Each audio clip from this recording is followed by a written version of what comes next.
Pues buenas tardes a todos. Gracias por participar en la 10ª sesión del curso de Introducción al Marxismo-Leninismo, organizado por Unión Proletaria. Hoy toca hablar del leninismo y de los aportes del leninismo al marxismo, ¿vale? Como sabéis, el leninismo ya es centenario porque Lenin hace 100 años, murió en 1924, hace 100 años ahora. Y bueno, vamos a comenzar la sesión. Estamos grabando, con lo cual quien no quiera ser sacado que cierre la cámara y ya está. Y la exposición es una exposición de una media hora. Después tendremos esas preguntitas que siempre hacemos a la hora de verificar y después abriremos el turno del debate, ¿vale? Así que pues bueno, vamos a comenzar. Adelante, Miguel Ángel. Muy bien, pues buenas tardes, camaradas. Vamos a empezar como siempre compartiendo una presentación de PowerPoint. Vale. Bueno, pues como decía la camarada, hoy vamos a tocar el tema del leninismo. En realidad vamos a introducirlo, ¿eh? Porque tendremos las 3 próximas sesiones van a ser dedicadas a distintos aspectos especialmente importantes del aporte de Lenin al marxismo. Entonces, la siguiente a esta va a ser el proceso de la revolución proletaria en el mundo, es decir, cómo se ve modificado con respecto a cómo se podría plantear la cuestión en el siglo XIX, pues a partir del siglo XX y en nuestros días necesariamente hay una modificación que tener en cuenta.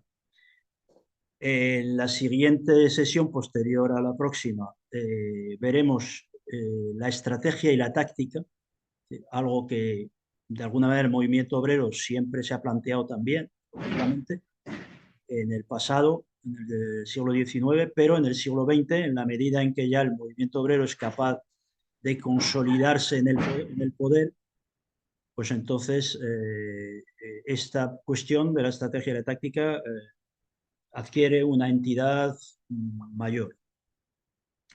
Y la última parte que dedicaremos al leninismo, que será la penúltima sesión, será la cuestión del oportunismo y el revisionismo, ¿no? Es decir, la importancia que tiene el tratamiento correcto de este fenómeno que se da en el movimiento obrero y que, vamos a decir, que dificulta desde dentro la lucha de la clase obrera por su emancipación.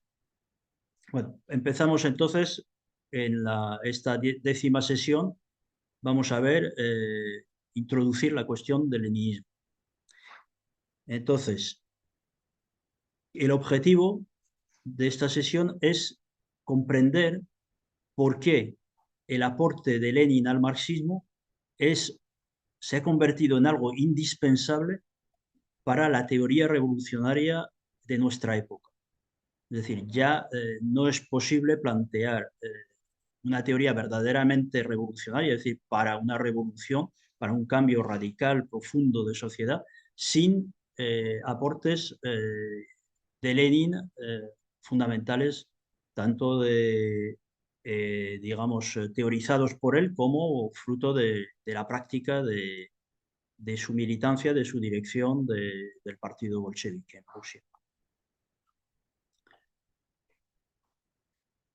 Durante el curso de introducción hemos ido viendo los fundamentos científicos que tiene la teoría revolucionaria del proletariado, los cuales corresponden a toda la etapa capitalista de desarrollo de la sociedad.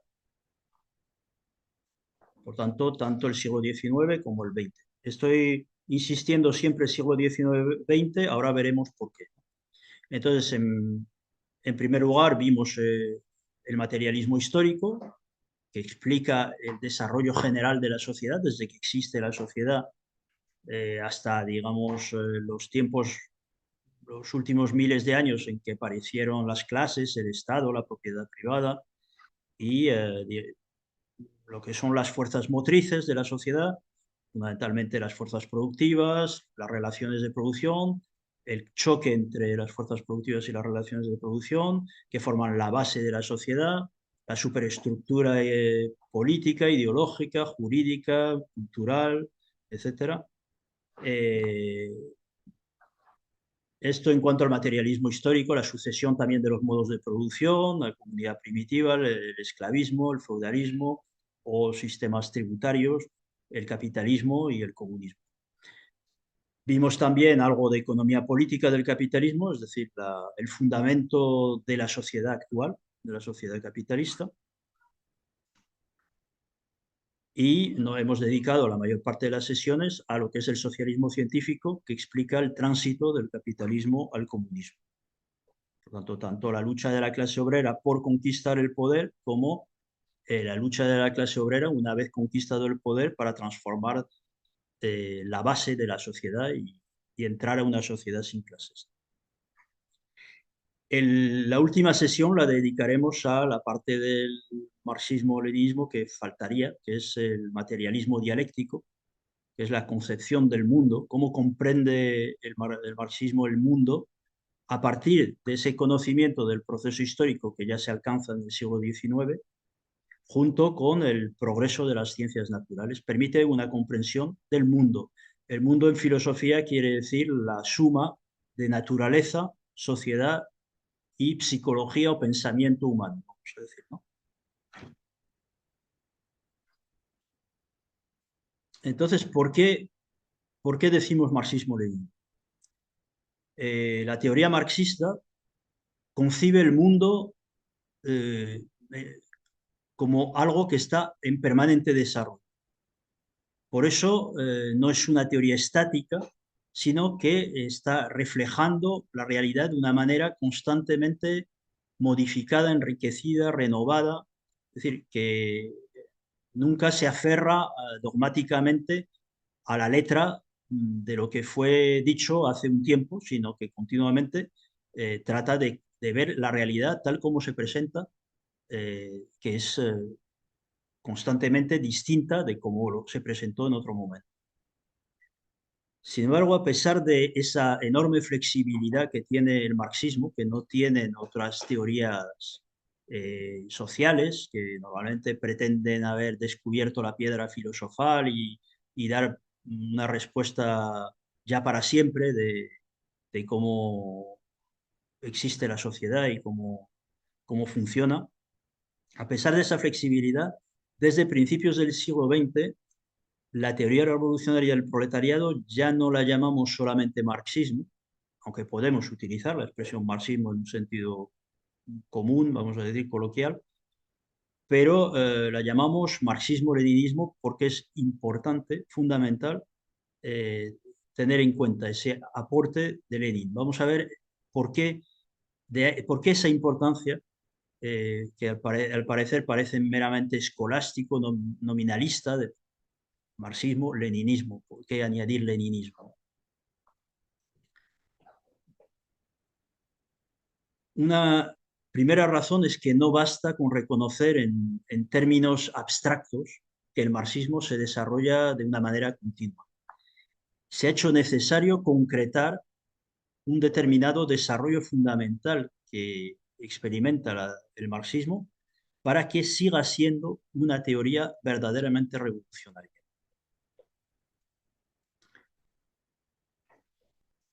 Esa concreción, eso vamos a volver continuamente sobre su importancia, se debe al hecho de que la sociedad capitalista no solo se ha modificado desde el siglo XIX, sino que ha experimentado un cambio cualitativo. En realidad es que se ha dado la vuelta, vamos a decir. Ha dejado atrás su etapa progresiva para adentrarse en su etapa reaccionaria. Es decir, ha dejado de ascender en el progreso social y se convierte en un freno el capitalismo al desarrollo de la sociedad. ¿Eh? Que no quiere decir que sea un freno absoluto, que nada se desarrolle. Cualquiera diría, jolín, pues la medicina sigue desarrollándose, la informática se ha desarrollado, la conquista del espacio, etc. Es decir, hay desarrollo, hay avances, pero desde el punto de vista social es sobre todo, principalmente, todo eso está sometido por completo al mantenimiento de un régimen que ya está, digamos que ya es un corsé al desarrollo de la sociedad. Por tanto, cualquier intento de eludir la incorporación del leninismo al marxismo hace que el marxismo se convierta en algo viejo, en algo, un dogma muerto, en una formulación hecha en el siglo XIX que ya no es suficiente, ni siquiera es del todo correcta en nuestros tiempos, y por tanto, ¿a quién beneficia algo así, el prescindir del leninismo y el marxismo? Pues beneficia a los que quieren conservar la sociedad tal como es decir, a la burguesía, y perjudica, por tanto, al proletariado. Solamente voy a poner un ejemplo, aunque volveremos sobre esto para que se pueda quizá entender un poco mejor esta cuestión. En el siglo XIX, el capitalismo está, por tanto, en su etapa progresiva. Eh, por tanto, todo lo que sea la extensión territorial cuantitativa del capitalismo es un bien para el progreso de la sociedad, es un bien para la clase obrera porque significa que cada vez más países empiezan a tener clase obrera, empiezan a tener industria, empiezan a tener condiciones materiales y humanas, sociales, para pasar a una etapa ya sin clases, para pasar al socialismo, para pasar al comunismo. Entonces, en ese sentido, vamos a decir que hasta el colonialismo del siglo XIX tiene un aspecto progresivo, es decir, permite que el mundo entero se prepare para el gran cambio social de pasar del capitalismo al comunismo. Pero claro, con esa lógica del siglo XIX, si la trasladamos al siglo XX, en que ya el capitalismo se ha extendido a todo el planeta y ya hay unos cuantos países que monopolizan el desarrollo del capitalismo y no solo no van a extenderlo a otros países, sino lo que van a hacer es subordinar el desarrollo capitalista de otros países a su monopolio.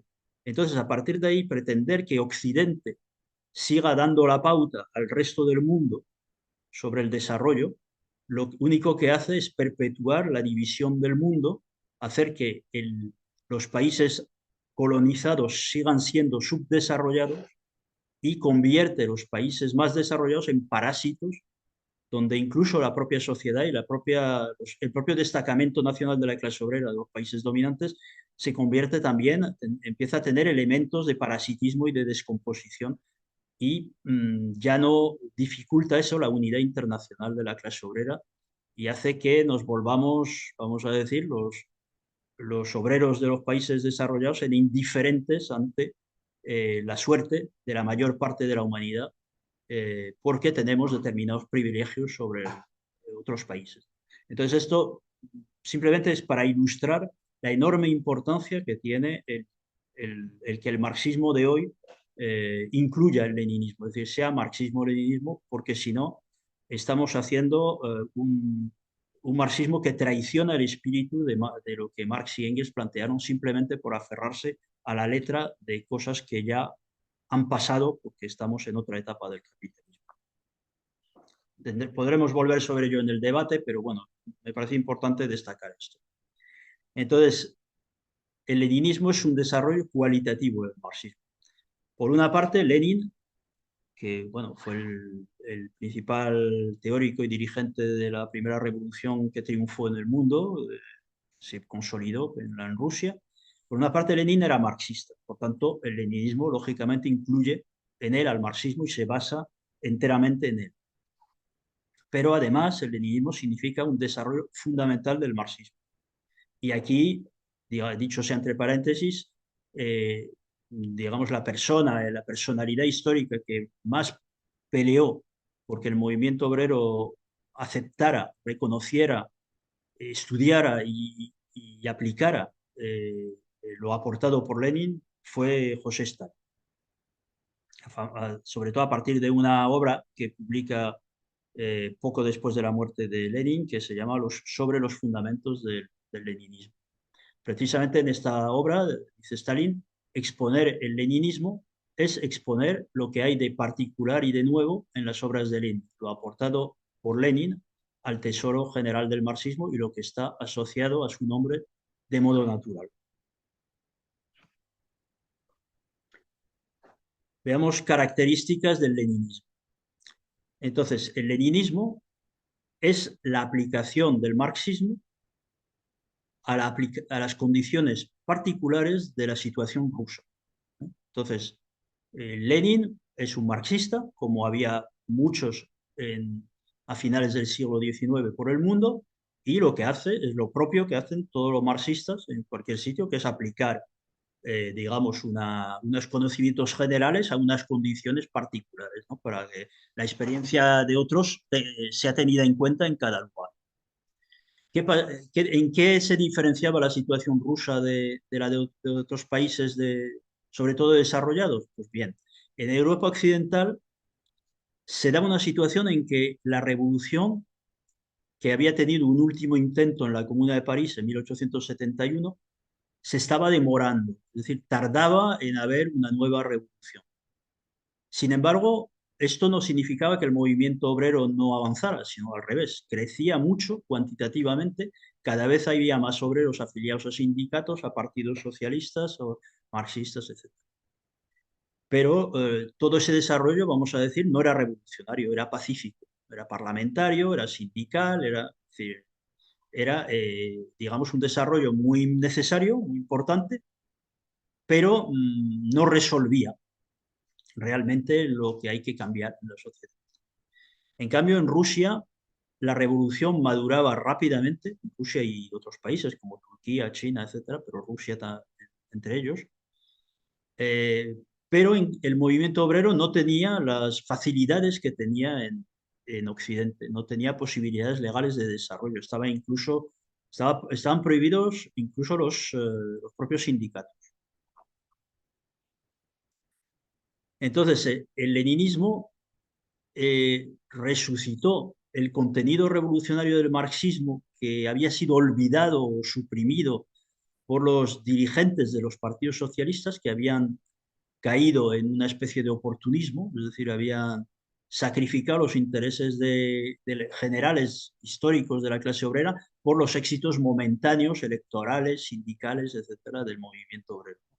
Entonces Lenin resucita, reivindica, realza el aspecto revolucionario del marxismo frente al aspecto evolucionista, ¿no?, del marxismo, y continúa el desarrollo del marxismo bajo las nuevas condiciones del capitalismo que no captan los dirigentes de la Internacional Socialista, que son nuevas condiciones que exigen que la lucha de clase del proletariado se plantee de otra manera.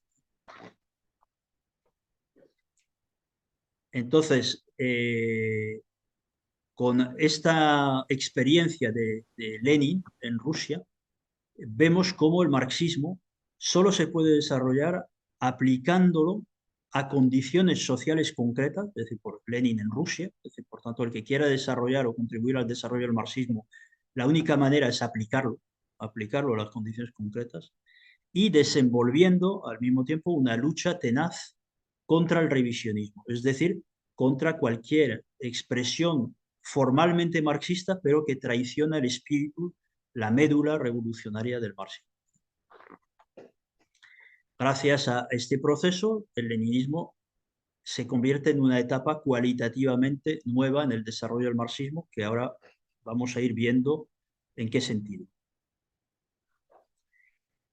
Queda definido por Stalin el leninismo como el marxismo de la época del imperialismo y de la revolución proletaria. O más exactamente, el leninismo es la teoría y la táctica de la revolución proletaria en general, la teoría y la táctica de la dictadura del proletariado en particular, destacando esa dictadura del proletariado porque ya hemos entrado en una etapa en la que la clase obrera ejerce el poder y por tanto tiene que desarrollar la teoría adecuada para poder realizar su misión histórica una vez conquistado el poder.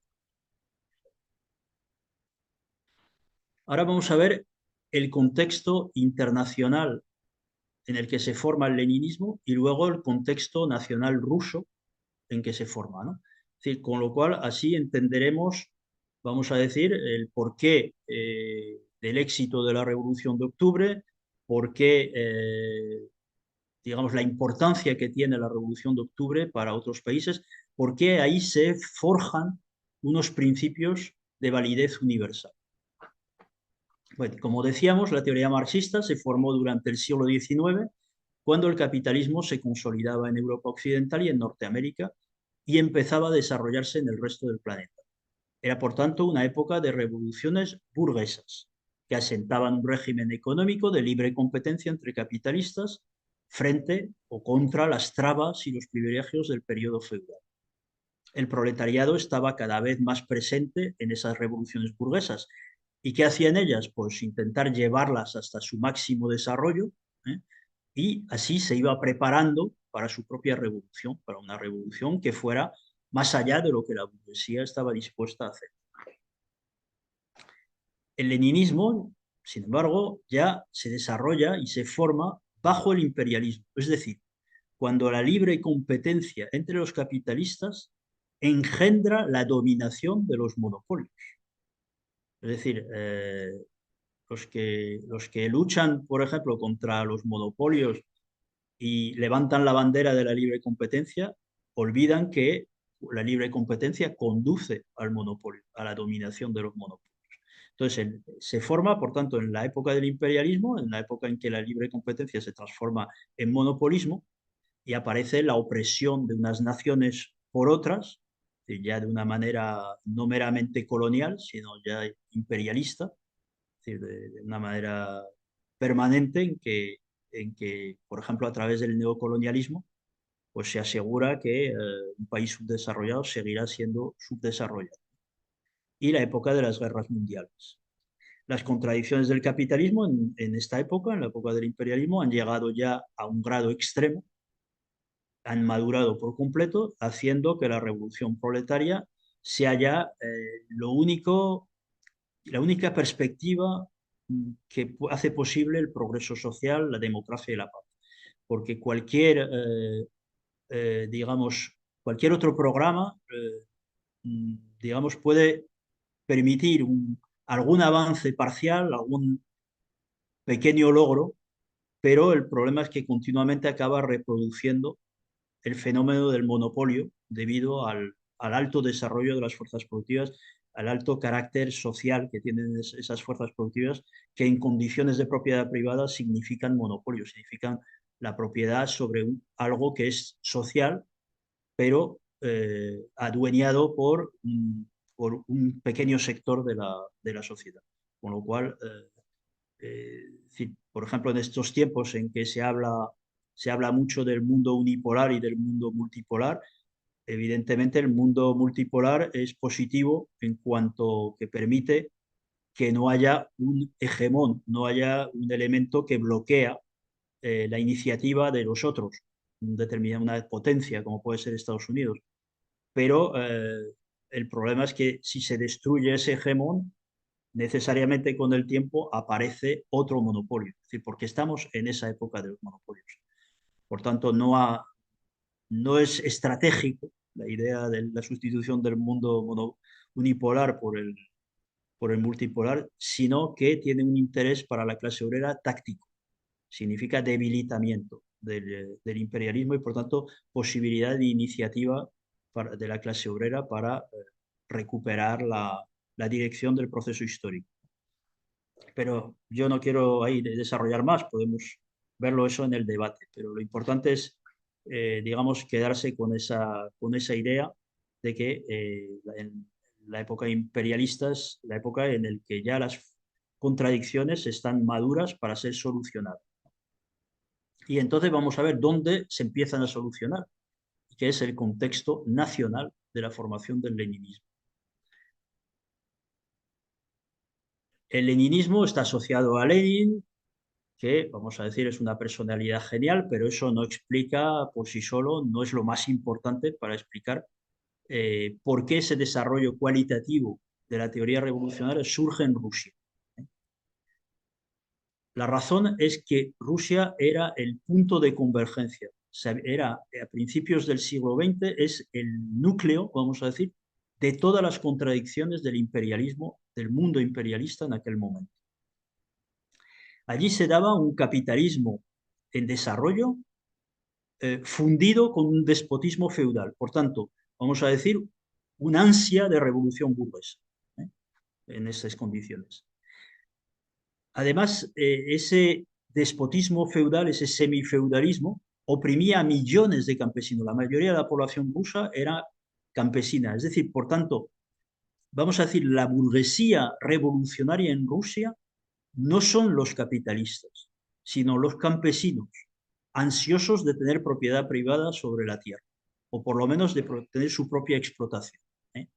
Entonces, significa que es una revolución burguesa la que se está madurando en Rusia de masas, es decir, no meramente de una cúpula de propietarios, sino al revés, de quienes no tienen propiedad y aspiran a ella, y son millones de campesinos trabajadores, que algo muy distinto de ser explotadores. Luego, el fenómeno de la opresión nacional propio del imperialismo se da dentro de Rusia. Rusia es una cárcel de los pueblos. Es decir, hay un colonialismo, un nacionalismo contra los pueblos periféricos. Aunque hoy, digamos, la, los dirigentes rusos quieran pasar de largo este problema, porque quieren unir en un todo como si fuera posible el imperio zarista con la época soviética. Nosotros no podemos perder la cabeza porque el enemigo principal sea Estados Unidos. Tenemos que saber que la Revolución de Octubre se hizo contra el régimen zarista, contra el imperio del zar que colonizaba y oprimía y masacraba a los pueblos que no eran rusos, que eran halógenos. Y se daba también la situación de que Rusia era dependiente del capital extranjero y por tanto el pueblo está bajo la explotación no solo de sus clases dominantes nacionales, sino también de las potencias extranjeras. Por tanto, era el país que estaba en mejores condiciones de resolver las contradicciones de todo el capitalismo imperialista.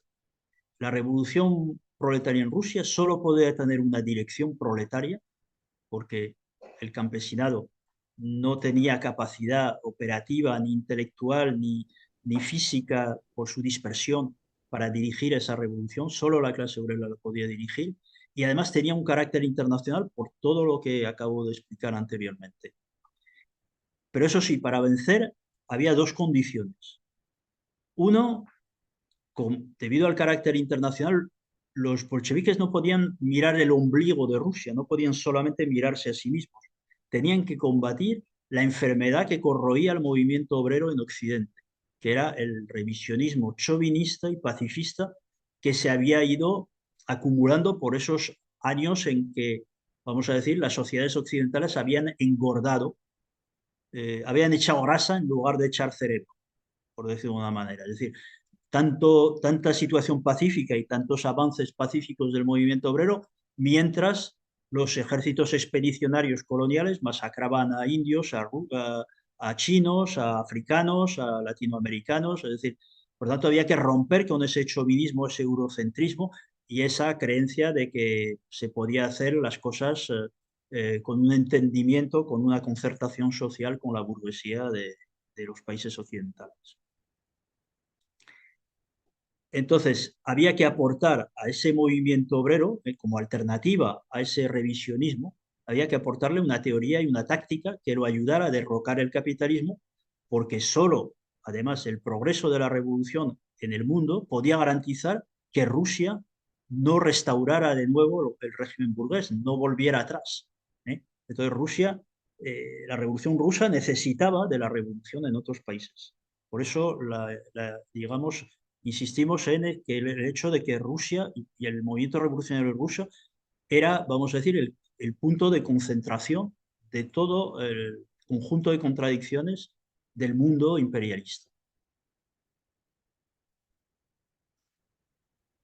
¿Y cómo lleva eso a cabo Lenin? ¿Cómo desarrolla el marxismo-leninismo? El método, ¿cuál es su método de intervención? El método para llevar a la clase obrera a la victoria frente a la dirección oportunista que tenía la clase obrera y que lo que hacía era continuamente amoldar el movimiento obrero a lo que permitía la burguesía. Por lo tanto, el método revolucionario de Lenin exigía necesariamente poner en evidencia a esos dirigentes oportunistas. El afán de Lenin nunca es dividir el movimiento obrero en dos alas, en una ala moderada y una ala revolucionaria, sino lo que pretende es unificar al movimiento obrero alrededor de un proyecto revolucionario, ¿eh? Y por tanto eliminar del movimiento obrero lo que no es, digamos, no es propiamente obrero, es decir, sino que es una influencia perniciosa de la burguesía en el movimiento obrero, que son esos dirigentes oportunistas, ese oportunismo, ese revisionismo. Entonces, ¿cómo obra? Lo primero es contrastar los dogmas teóricos de los oportunistas, de esos dirigentes de los partidos socialistas, contrastarlos con la realidad, con lo que realmente está ocurriendo. Y no de cualquier manera, sino en el curso de la lucha revolucionaria de las masas. Es decir, por tanto, se promueve por parte de Lenin la lucha revolucionaria de las masas, incluso unitaria. Es decir, en ningún momento Lenin cierra las puertas a luchar junto con los oportunistas, pero dentro de la lucha siempre va a poner en evidencia precisamente el cómo las ideas de estos revisionistas son falsas, no se corresponden con la realidad. Entonces, ahí restablece Lenin la coherencia entre la teoría y la práctica, pone fin al divorcio entre teoría y práctica. En segundo lugar, contrasta la política, las ideas, las consignas, las resoluciones de los dirigentes oportunistas con sus verdaderos actos, con lo que hacen. Ya no solo con la realidad, sino con lo que hacen, sus acciones, ¿no? Para mostrar, digamos, la falsedad eh, de, eh, de lo que prometen, de sus promesas. Esta, vamos a decir, es la parte negativa del método leninista, la parte crítica, ¿no? Ya la parte positiva es, no basta con decir estáis equivocados y sois unos fariseos, sino hay que reorganizar toda la labor del partido con un fin, que es preparar a las masas para la lucha revolucionaria. Es decir, hemos entrado en una época de revolución, con lo cual no negamos los métodos pacíficos, parlamentarios, sindicales, todo eso, pero hay que irse metiendo en la cabeza que no vamos a poder resolver esto de una manera calmada, por entendimiento con los explotadores, sino que los explotadores son cada vez más agresivos, violentos y, vamos a decir, a estas alturas de la historia podemos llamarlos fascistas, nazis o como queramos llamarlos. Y por tanto, o nos preparamos para la lucha o entonces nos estamos haciendo trampas a nosotros mismos. Y para eso, para esa reorganización del partido, es fundamental la autocrítica. Hay que reconocer abiertamente los errores del partido revolucionario, los errores de los revolucionarios, poner al descubierto las causas de esos errores, analizar la situación que ha engendrado los errores, discutir la manera de corregir. Los hay que dicen, no, no, es que no hay que hablar de nuestros errores porque el enemigo de clase, la burguesía, va a aprovecharlo para difamarnos y para ponernos en ridículo ante los demás obreros. Pues no, dice Lenin, eso no tiene ninguna importancia. Es algo absolutamente secundario. En cambio, la autocrítica es fundamental para que los comunistas podamos cumplir nuestros deberes hacia la clase obrera. En realidad es el mecanismo por el que la clase obrera puede realmente ser la que lleva a cabo la revolución, la que es la protagonista de la revolución, para evitar que el partido sea una cosa que se coloca por encima de la clase obrera, sino que sea la clase obrera en realidad la que tenga un partido suyo, ¿no? Y no un partido que se separa de ello. Es necesaria, por tanto, la autocrítica como mecanismo del metabolismo del movimiento obrero.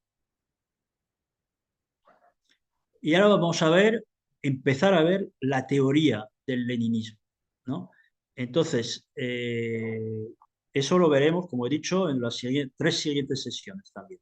Entonces, al defender y aplicar el marxismo en la época del imperialismo, incluimos en la época del imperialismo los grandes avances científicos que se dan en aquel momento, O sea, que tengamos en cuenta pues desde la teoría de la relatividad, la mecánica cuántica, es decir, el descubrimiento de la radiactividad. O sea, se dan muchos elementos, avances científicos de enorme importancia en medicina, ya no, ni contamos. Es decir, pues bueno, al defender y aplicar en esa época el marxismo, eh, y llevar al triunfo la revolución proletaria, Lenin va a desarrollar de un modo sustancial la teoría revolucionaria marxista en sus tres partes integrantes, en filosofía, en economía política y en el socialismo científico. En filosofía va a enriquecer el materialismo dialéctico en la batalla contra el evolucionismo vulgar de la Segunda Internacional, de la socialdemocracia, que había, vamos a decir, había olvidado la revolución, los saltos cualitativos, pensaba que todo ya era un poco lineal y coser y cantar.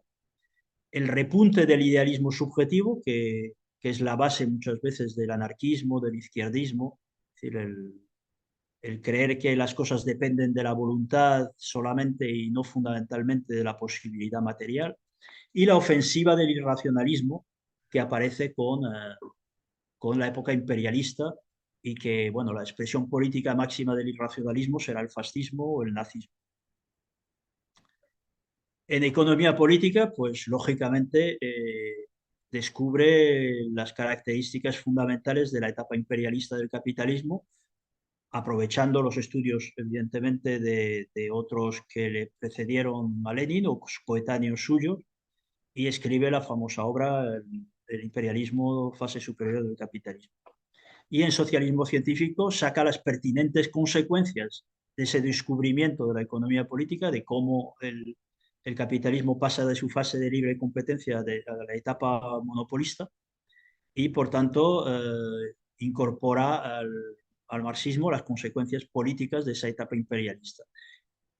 Entre ellas, pues el partido de nuevo tipo, es decir, partido de vanguardia, que ya no cabe confundir de ninguna manera el partido con la clase en su conjunto. Es necesario entender que la masa de la clase no puede estar al nivel, como hemos visto ya en una sesión anterior, de su vanguardia, y por tanto tiene que haber un partido, digamos, estrictamente revolucionario a la cabeza de la clase obrera. La Alianza Obrero-Campesina, que digamos en la etapa anterior el campesinado es un residuo del feudalismo, en cambio en la época del imperialismo el campesinado es una masa que se mantiene y que es crecientemente oprimida y por tanto tiene un papel revolucionario que cumplir fundamentalmente en los países oprimidos, en los países atrasados, pero bueno, no, también la pequeña burguesía campesina en los países desarrollados puede cumplir un papel importante y lo estamos viendo con las movilizaciones campesinas hoy, que son más elevadas ahora mismo de lo que son las movilizaciones obreras, ciertamente de una manera ambigua y contradictoria, con simbología no necesariamente progresista y objetivos a veces muy egoístas, pero bueno, estamos hablando de una masa de la población que es pequeño burguesa, entonces tampoco se le puede pedir peras al olmo, pero lo importante es entender que entra en conflicto con la oligarquía financiera, con la dirección monopolista de la clase burguesa. Todo lo que es el aporte de Lenin sobre la lucha de liberación nacional, la defensa del derecho de autodeterminación de las naciones, etcétera. Y luego lo que es la dictadura del proletariado, pero no como Marx y Engels la plantearon, que era, vamos a ver, la dictadura del proletariado que se va extendiendo en el mundo, sino una dictadura del proletariado que aparece en un país y pueden pasar muchos años hasta que haya otra revolución y por tanto se tiene que desenvolver en un cerco hostil, con lo cual las medidas de la dictadura proletaria en la Comuna de París no van a ser exactamente aplicables en un país cercado, ya sea Rusia, ya sea China, ya sea Cuba, ya sea Vietnam, etcétera, porque precisamente hay un cerco hostil de precisamente los países más poderosos del mundo que no están dispuestos a permitir que se les escape de las manos un país, y no digamos un país tan grande como era Rusia. Una segunda cuestión de la teoría del leninismo es la importancia precisamente de la teoría para el movimiento obrero. Cómo el movimiento obrero no puede desarrollarse sin una teoría que lo impulse, que lo saque del riel del desarrollo automático, vamos a decir. Necesita un revulsivo teórico el movimiento obrero para poder cumplir su misión histórica. Entonces, ahí vamos a partir de dos tesis contradictorias. La teoría revolucionaria proletaria es la experiencia del movimiento obrero de todos los países tomada en su aspecto general, nos dice Stalin. Es decir, en definitiva, la teoría revolucionaria es fruto de la práctica revolucionaria, ¿eh? Por tanto, la teoría nace de la práctica. Y Lenin nos dice, sin teoría revolucionaria no puede haber tampoco movimiento revolucionario. Es decir, no solo la teoría es fruto de la práctica, sino que la práctica no puede ser revolucionaria si no hay una teoría revolucionaria que la impulse, ¿eh? O sea que vemos ahí una contradicción, no en el sentido formal de la palabra contradicción, como dos cosas que no pueden coexistir, sino como dos cosas que necesariamente coexisten y están en permanente lucha entre sí, la teoría y la práctica. La teoría ligada a la práctica revolucionaria se convierte en una fuerza material decisiva, ¿eh? O sea que esto es muy importante. Algo que no es material se convierte en fuerza material. ¿Por qué? Porque le proporciona al movimiento obrero la comprensión de lo que es realmente la sociedad capitalista. Si no, el movimiento obrero no es que a lo mejor vaya a ciegas, pero no tiene una visión suficientemente completa y profunda de lo que es la sociedad capitalista. Le capacita al movimiento obrero para orientarse en los diferentes momentos que presenta la lucha de clases. En cada lucha obrera, digamos, los participantes en esa lucha se acostumbran a una determinada dinámica, como se han dado las luchas en el último mes, en el último año, y sin embargo la vida cambia bruscamente de un momento a otro. Lo hemos vivido en los últimos años, por ejemplo. Hemos tenido hace 15 años de repente un repunte de la lucha de masas progresiva, vamos a decir, como las huelgas generales, los movimientos de indignación, etcétera, etcétera. Y entonces parecía que esto iba a ir viento en popa para adelante y de repente aparece un viraje en que lo que se pone de moda, si me permitís la expresión, es todo lo contrario, las banderas de la reacción, del conservadurismo, del fascismo. Entonces, la vida hace que se produzcan cambios bruscos y la teoría revolucionaria permite precisamente comprender históricamente el movimiento, no solamente en las fases conocidas por la práctica de los propios participantes, ¿no? Y por último, le da confianza a la clase obrera en que es capaz de llevar a término la revolución social, porque le explica lo que es la historia y le explica dónde ha conseguido triunfar y consolidar eh, su dominación y, por tanto, digamos, le da la esperanza de que frente a un enemigo tremendamente poderoso puede vencer. Por tanto, si la teoría es tan importante, no hay que dejarse engañar por los cantos de sirena del espontaneísmo.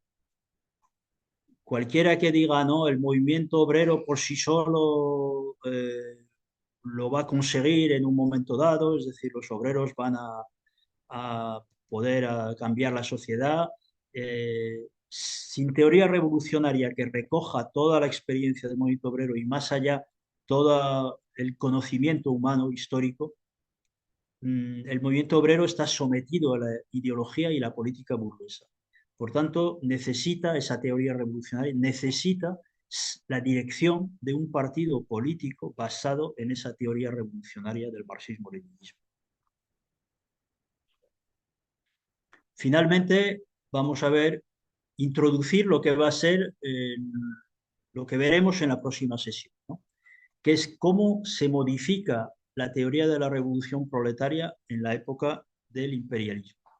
Es decir, en la época anterior al imperialismo, en la época de Marx y Engels, más o menos se podía tener una intuición, aunque Marx y Engels no eran muy dados a hacer castillos en el aire, pero una intuición de decir, pues donde la revolución proletaria puede vencer es donde haya industria, proletariado, etcétera, por tanto, los países más desarrollados.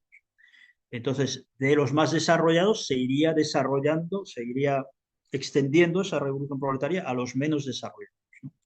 Bueno, pues en la época del imperialismo todo esto se da la vuelta. Se da la vuelta porque ya no son países, sino es un mundo. Un mundo no homogéneo, sino heterogéneo y contradictorio, y por tanto hay que comprenderlo en su aspecto concreto para ver entonces cuál es el proceder, vamos a decir, el proceso de esa revolución proletaria, cómo va creciendo en el mundo. Pues bien, por una parte, en los países más desarrollados domina el capital monopolista financiero, oprimiendo de una manera creciente a las masas de trabajadores de esos propios países imperialistas, ¿eh? Entonces, cada vez los obreros y los campesinos, los trabajadores de los países imperialistas se sienten oprimidos y necesitan luchar, necesitan ir hacia una revolución. Que la comprendan o no lo comprendan, qué tipo de revolución y tal, es otra cuestión, pero están cada vez más hartos, cada vez creen menos en el Estado, en los dirigentes, en tal, y entonces pues se ponen en movimiento y desestabilizan los países imperialistas. Por tanto, en los países imperialistas hay factor revolucionario, hay realidades revolucionarias, hay movimiento revolucionario, ¿no? Entonces, que culmine en una revolución ya es otra cuestión, pero hay condiciones. Y en los países oprimidos, pues los países dominantes exportan capitales a los países oprimidos y colonias, los dominan y transforman el capitalismo en un sistema mundial en el que un puñado de países adelantados oprimen a la mayoría de los pueblos, obligando a esos pueblos a una revolución también. No directamente proletaria, sino una revolución de liberación nacional. O sea, como vemos, hay una tendencia en tanto una parte del mundo como la otra a la revolución. Y en tercer lugar, resulta que los países imperialistas dominan y se siguen desarrollando a expensas en buena parte de sus colonias o semicolonias o neocolonias, pero no lo hacen de un modo homogéneo, sino es un desarrollo político y económico desigual y a saltos. Entonces vemos como países imperialistas que eran eh, menos desarrollados que otros, de repente adelantan a los que estaban más desarrollados. Tenemos un ejemplo en el siglo XX, es decir, cuando empieza el siglo XX, tenemos Inglaterra todavía es una gran potencia, por lo menos en el sentido político y tal, pero va creciendo mucho Alemania. Y Francia pues está, digamos, a medio camino, como más estancada. Entonces vamos a ver cómo Alemania se va a convertir en un polo de antagonismo respecto a las viejas potencias coloniales como era Francia e Inglaterra, y va saliendo Estados Unidos, que no era todavía ninguna potencia colonial en aquel momento, ¿no? Entonces, es derrotada Alemania en la Primera Guerra Mundial, pero a pesar de la paz de Versalles que le obliga, digamos, a empobrecerse, es capaz de remontar y se convierte nuevamente en una gran potencia imperialista que está a punto de conquistar el mundo, que no lo conquistó porque tropezó con el Ejército Rojo, pero es decir, vemos cómo se produce ese desarrollo económico y político desigual y a saltos, ¿no? Y eso lleva a guerras porque el que adelanta a otro dice, pues entonces me corresponde una parte del pastel mayor, entonces quiero que el mundo se reparta de nuevo a favor mío. El otro dice, no, no, no, yo esto es mío, no lo suelto. Y entonces empiezan las luchas por quién domina el resto del mundo, ¿no? Y de ahí las guerras mundiales y toda esa situación debilita al imperialismo. Ahora, por ejemplo, vemos un caso que estamos viviendo, es que todo el imperialismo se ha unido detrás, vamos a decir, bajo la falda del poderío militar de Estados Unidos, ¿no? Europa está detrás de Estados Unidos porque no tiene potencia militar, pero vemos cómo Estados Unidos está sacando provecho de eso. Y entonces está desindustrializando Europa rearmándose haciendo que las empresas europeas se vayan allí, el armamento está sustituyendo el armamento que hubiera en Europa por armamento moderno producido en Estados Unidos, y eso está creando unas tensiones enormes en las burguesías europeas, ¿no? Que no sabemos lo que pasará, claro, eso es mucho anticipar, pero están mostrando que es posible que hubiera en algún momento ruptura entre Estados Unidos y Europa por todo ese proceso, ¿no? Porque no hay que olvidar que una cosa es la oligarquía financiera, que es la parte dominante de la burguesía y que de alguna manera no tiene un sentido tan nacional porque su capital, al ser financiero, lo puede mover fácilmente de un país a otro, etcétera. Por lo tanto, no tiene tanto arraigo nacional, pero la oligarquía financiera es una minoría de la burguesía.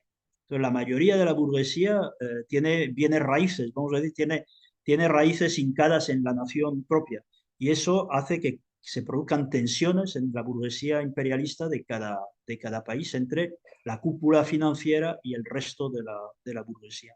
Pues bien, ese debilitamiento del imperialismo favorece la coalición, dice Stalin, utiliza esa expresión, la coalición o la alianza de la revolución proletaria en los países desarrollados con la revolución colonial o de liberación nacional en los países oprimidos. Entonces vemos ahí cómo, por tanto, la revolución proletaria ya no se puede entender el desarrollo de la misma como se podía entender en el siglo XIX, sino que han aparecido estos elementos que hacen que la forma de su desarrollo tiene que ser necesariamente diferente. En conclusión, nos dice Lenin, el imperialismo es la antesala de la revolución socialista. Por todo esto que hemos explicado. En las próximas sesiones, sobre todo la próxima, ahondaremos más en este último aspecto. Y nada más me queda por daros las gracias por vuestra atención y bueno, pues desear un fructífero debate a partir de ahí. Vamos a pasar, por tanto, ahora al cuestionario habitual. Aquí tenéis en pantalla pues, el código QR para acceder a las preguntas y a las eventuales respuestas posibles, ¿no? Entonces el QR o bien abrir la página de Booklab y teclear el código de evento Stefne, ¿no? Que parece. Cuando estéis, pues van a ser, como siempre, 4 preguntas, para que sean unas pocas, pero sin ser demasiadas. Entonces, ¿cuál es la primera pregunta? ¿Cuál es la vigencia del leninismo? Es decir, ¿en qué aspecto es vigente el leninismo, ¿no? O sea, ¿qué es lo que le hace que tenga importancia, vigencia? Entonces, hay 4 posibles respuestas. La primera sería, solo el leninismo convirtió al marxismo en una teoría revolucionaria. Es decir, sería tanto como decir que antes del leninismo el marxismo no era una teoría revolucionaria, ¿no? Por lo tanto, que solo gracias al leninismo el marxismo se convirtió en una teoría revolucionaria. La segunda posible respuesta, el leninismo es el marxismo de la etapa imperialista del capitalismo. La tercera respuesta es el leninismo es la aplicación del marxismo a Rusia. Y la cuarta respuesta posible, el leninismo es una variante del marxismo para situaciones de crisis revolucionaria. Entonces, por tanto, ¿por qué hablamos de vigencia del leninismo? ¿Por qué es vigente el leninismo? 4 posibles respuestas. Solo el leninismo convierte al marxismo en una teoría revolucionaria. Segunda posible, es el marxismo de la etapa imperialista del capitalismo. Tercero, es un marxismo nacional, vamos a decir, la aplicación del marxismo a Rusia. Y la cuarta, pues es una variante del marxismo, pero para situaciones revolucionarias, de crisis revolucionaria. O sea, es decir, que más o menos o hay una revolución ahí hirviendo en la calle o no vale para nada el leninismo. Entonces, sí, Vamos a ver, Carmen. Sí, te lo puedo decir lo que creo ya. Miguel Ángel, A ver, dinos. yo digo la 2. Tú dices la 2. Vale, pues vamos a ver ya los demás. Faltarían, de los participantes, faltarían dos por dar respuesta. Pues vamos a ver las respuestas que hemos tenido.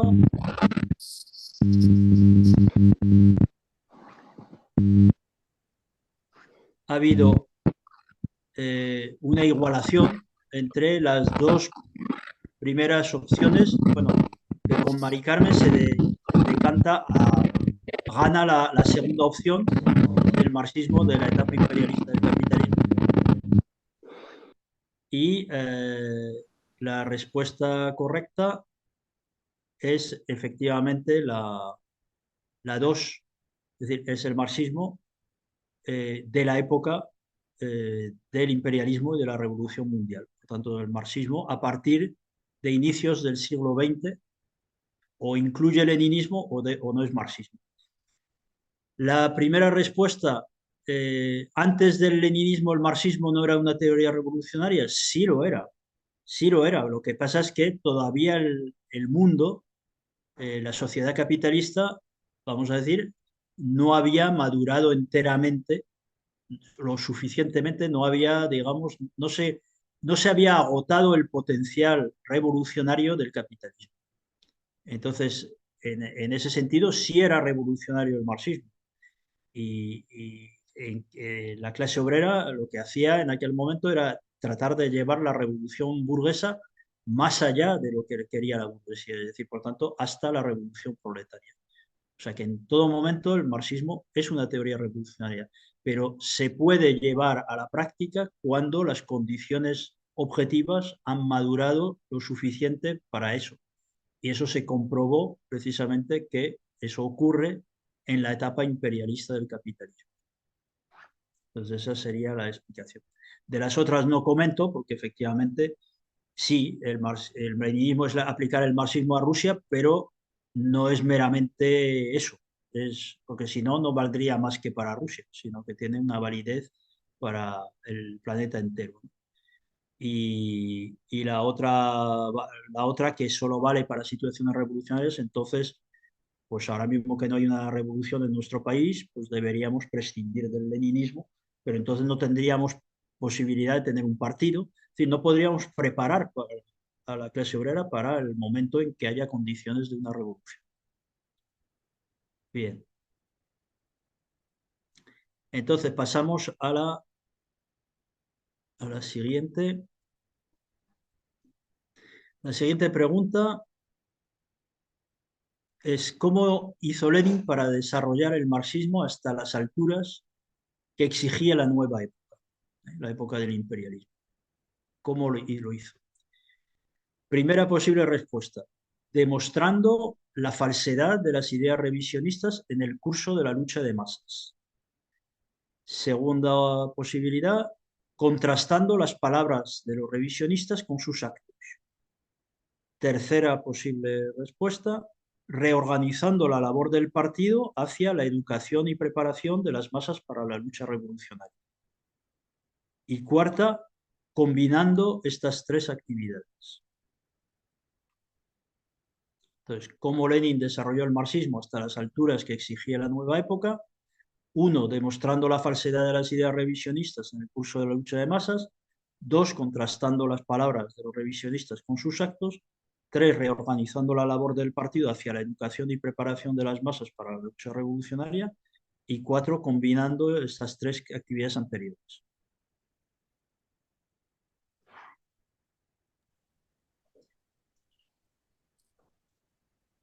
¿Lo puede decir ya, Miguel Ángel? Yo creo que es la 4. La cuatro. Muy bien, pues yo creo que ya tendríamos, pues vamos a ver, las respuestas dadas son casi todas, menos una, la 4, ¿no? Entonces, la correcta es efectivamente vamos a decir, la más correcta, ¿eh? No es que las demás no lo sean, puesto que son las tres actividades, ¿no? Incluso podríamos añadir la autocrítica, ¿no? De que hablábamos, la importancia de la autocrítica, ¿no? Del partido. Pero efectivamente, las tres son necesarias, ¿no? Es decir, la crítica de las ideas falsas, la crítica de ideas que no se corresponden o de, digamos, de divorcio entre lo que se dice y lo que se hace, y la tarea positiva de decir, bueno, no solo es que no vale lo que hacen otros, sino hay que empezar a hacer lo que hay que hacer. Entonces, reorganizar la labor del partido en el sentido necesario para que llegara el momento en que se pueda cambiar la sociedad, pues estar preparados para poderlo hacer, ¿no? Entonces, correcto. Vamos, por tanto, a la tercera. La tercera pregunta que cuál de las 4 expresiones siguientes es falsa. O sea que se supone que hay 3 verdaderas y una falsa. ¿Cuál es la falsa? La primera, la clase obrera solo puede hacer la revolución si se guía por la teoría del marxismo-leninismo. La segunda, la lucha obrera de cualquier momento y lugar es capaz de elaborar por sí sola la teoría revolucionaria. La tercera, el espontaneísmo es una actitud oportunista que solo beneficia a la burguesía. Y la cuarta, el movimiento obrero espontáneo es indispensable para avanzar hacia la revolución.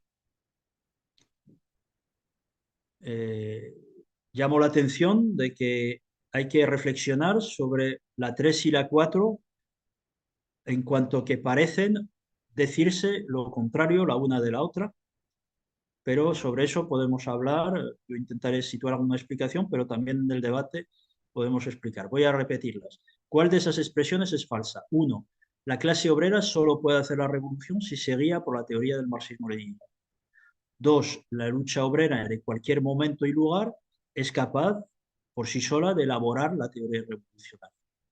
3. El espontaneísmo es una actitud oportunista que solo beneficia a la burguesía.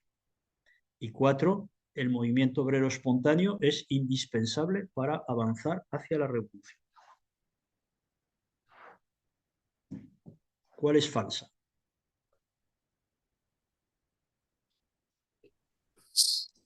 Voy a decir la 4 con muchas dudas, ¿vale?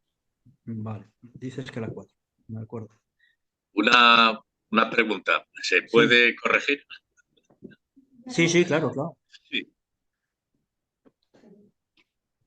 Claro, que no lo puede corregir en el...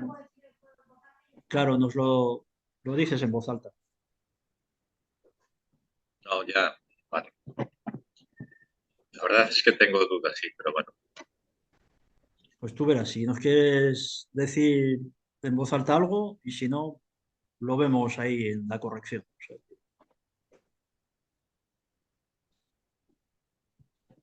bueno, pues en teoría faltaría alguien por dar una respuesta respecto a las anteriores preguntas. Ya está, ya la tendríamos. Perfecto.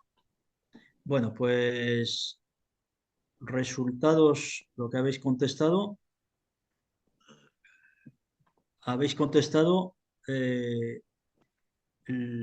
vamos a decir, casi por igual la 2 y la 4. ¿Eh? Entonces, sí, digo casi por igual porque la 4 es la que ha respondido Mari Carmen. Entonces, la respuesta correcta de cuál es la expresión que es falsa es la 2. ¿Eh? Entonces, vamos a ver, a analizarlas. ¿Por qué es falsa la 2?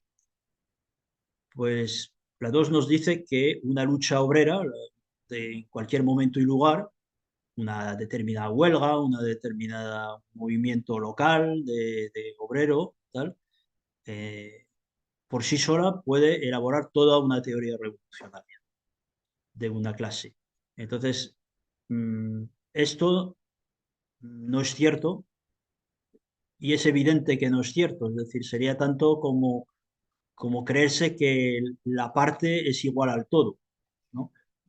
La clase obrera necesita, o sea, la clase obrera es una clase internacional e histórica. Es decir, que cuando hablamos de clase obrera no podemos referirnos ni a los obreros de un determinado lugar, ni una determinada generación obrera.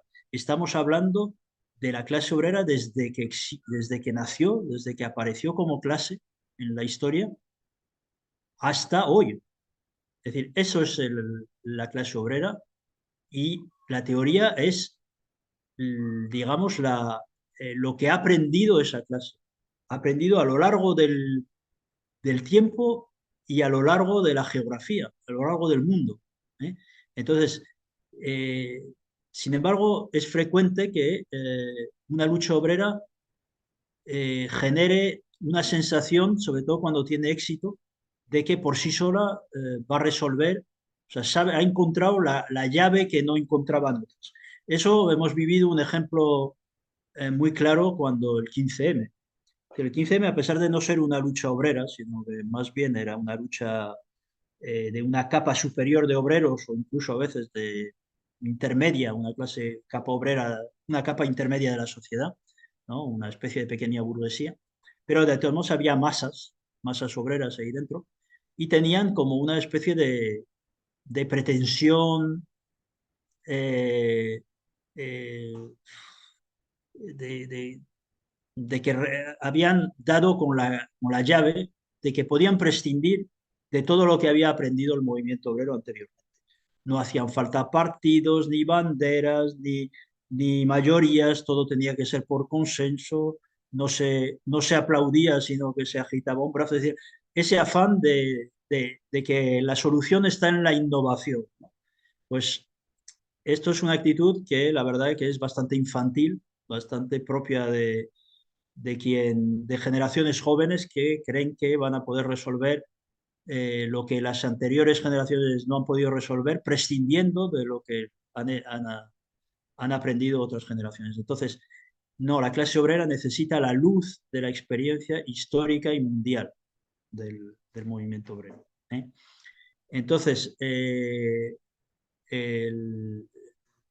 la otra respuesta que se daba aquí, el movimiento obrero espontáneo es indispensable para avanzar la revolución. Por eso yo decía, y merece la pena detenerse un poco, entre la afirmación 3 y la 4. La 3 nos dice que el espontaneísmo es una actitud oportunista que solo beneficia a la burguesía. Pues es lo que estaba yo diciendo de la anterior, comentando con respecto a la anterior expresión, ¿no?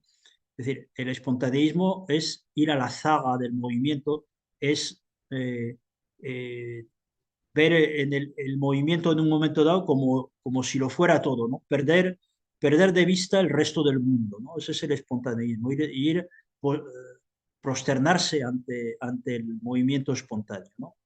Ir detrás de él. Entonces, eso es malo, eso no es bueno porque es no tener en cuenta otras cosas que un movimiento en un momento dado no puede experimentar en unos pocos días, meses, lo que lleva experimentando una clase social durante 2 siglos. Entonces, esto no es bueno, es espontaneísmo. Pero no es lo mismo el espontaneísmo que el movimiento espontáneo. El movimiento espontáneo es inevitable y además es necesario. Es el sustento, la base en la cual hay que sembrar las semillas de la teoría revolucionaria. Con lo cual, sin movimiento espontáneo no hay revolución. Lo que hace la teoría es generar conciencia dentro del movimiento espontáneo, haciendo que una parte del mismo alcance una elevada conciencia, otra parte una conciencia un poco menor y otra prácticamente sea casi indiferente a la teoría revolucionaria. Pero sin ese movimiento espontáneo, la teoría no sirve, o sea, no puede cumplir su papel.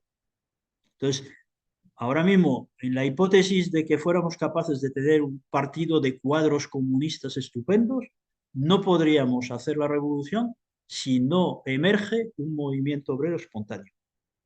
Que es posible que el trabajo que haga esa vanguardia revolucionaria de propaganda, de agitación, etcétera, sea un buen impulso para que la clase obrera se lance espontáneamente a la lucha. Es posible. Pero desde luego, si no se lanza a la lucha, la teoría revolucionaria no puede prender. Es decir, el movimiento obrero espontáneo es el terreno, la tierra fértil en el que puede crecer la semilla de la revolución gracias a haber sembrado, vamos a decir, esa semilla, esa teoría revolucionaria en él. Por eso el movimiento obrero espontáneo es necesario. Otra cosa es colocarse detrás de ese movimiento, a la zaga, en lugar de impulsarlo hacia adelante, de imprimirle conciencia, es ponerse a, pues eso, no ofrecerle perspectivas más amplias a ese movimiento. Ese es el error, eso es una actitud negativa, oportunista, es decir, oportunista porque no beneficia a la clase en su conjunto, sino solo a lo mejor a un sector de esa clase en un momento determinado. Y por tanto, ¿a quién beneficia al dividir a la clase obrera? Pues beneficia al final a la burguesía, que es la que va a sacar beneficio de una clase obrera que le faltan luces, que le falta comprensión de la realidad. Bueno, pasamos entonces a la última. Ahora es cuál de las expresiones siguientes es cierta. Primera expresión. El proletariado debe rechazar las luchas de liberación nacional dirigidas por la burguesía. Las que dirija la burguesía debe rechazarlas.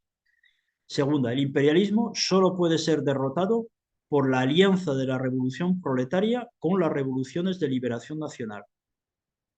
Tercera, los obreros de los países imperialistas ya no pueden cumplir un papel revolucionario porque están en los países dominantes, están aburguesados, sobornados, etcétera, etcétera.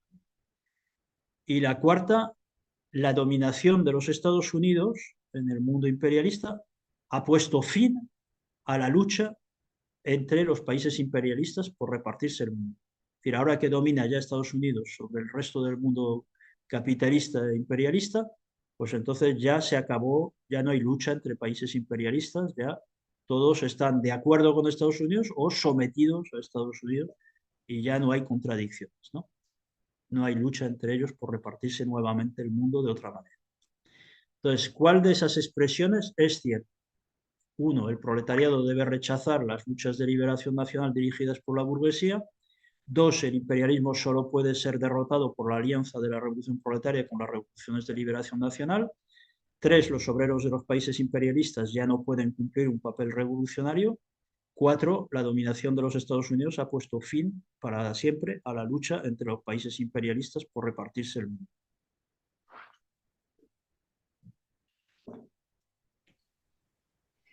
Voy a decir las dos, pero con muchísimas dudas también. De acuerdo. Pues ya está. Yo creo que ya podemos. Vamos a ver, las respuestas dadas han sido abrumadoramente mayoritaria la 2, ¿eh? Es decir, que el imperialismo solo puede ser derrotado por la alianza de la revolución proletaria con las revoluciones de liberación nacional. Y solo ha habido una respuesta diciendo que los obreros debemos rechazar las luchas de liberación nacional cuando las dirija la burguesía. Entonces, la respuesta correcta es efectivamente la 2, ¿no? Es decir,